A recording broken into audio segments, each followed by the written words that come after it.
sa pesmom Neustrašivi, Nemanja Zivlak iz Bosanskog Grahova. Doduše on trenutno, kako sam shvatio, živi u Nemačkoj, ali rodom je iz Bosanskog Grahova i baš je ovako ponosan na to.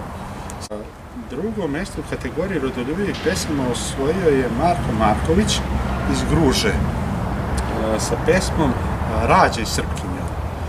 Nažalost, on nije došao, ali mislim, pesma je, što se kaže, dugo vodila, međutim, na kraju kad su svi članovi dali svoje glasove, Danica i Ivana, onda je jednostavno došlo do toga da tronu. U kategoriji rodoljubivih pesama osvojio je Predrag Janičić iz Trebinja sa pesmom Vijenac pjesniku.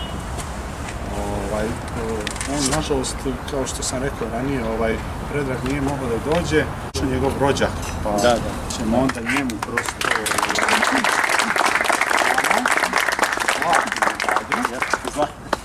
Slobodno. Da se dignem ja, nego sam ja stariji čovjek. Nema veze, nema veze. Na toga može ovako, nema veze.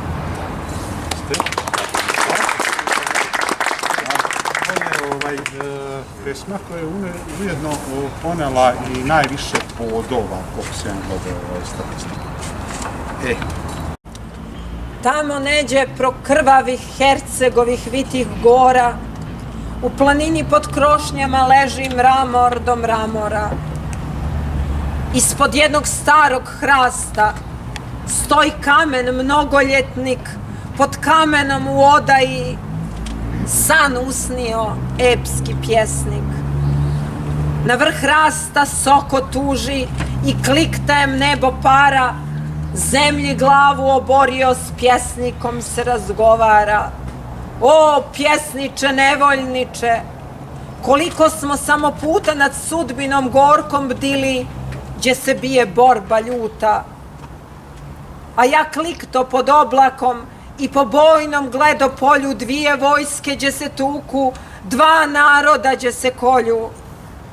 Oh, pjesniče nevoljniče, da se možeš podić malo, željne su te tvoje gusle, tvoje pero i gudalo. Oj, pjesniče, još jedan put, želi srpstvo da te čuje kako pjevaš o Kosovu, gdje se vječna bitka bije. Pa da klikneš onu pjesmu što je davno nakićena, a junačkoj Crnoj Gori i Njegošu posvećena. Ili da nam o Đorđiju sa Oplenca kažeš nešto, kako ga je Miloš smako i kako mu uze presto. De zapjevaj o krajini i spomeni zemlju Bosnu, gdje krv vrela od vijeka nalijeva travu rosnu. Čini mi se, Hercegovče, kao nekad u mladosti, da i danas u svemiru pjesmu poje tvoje kosti. A na grobu, tvom počinku, lovorovo drvo niče, neka ti je vječna slava, pregaoče, pjesniče.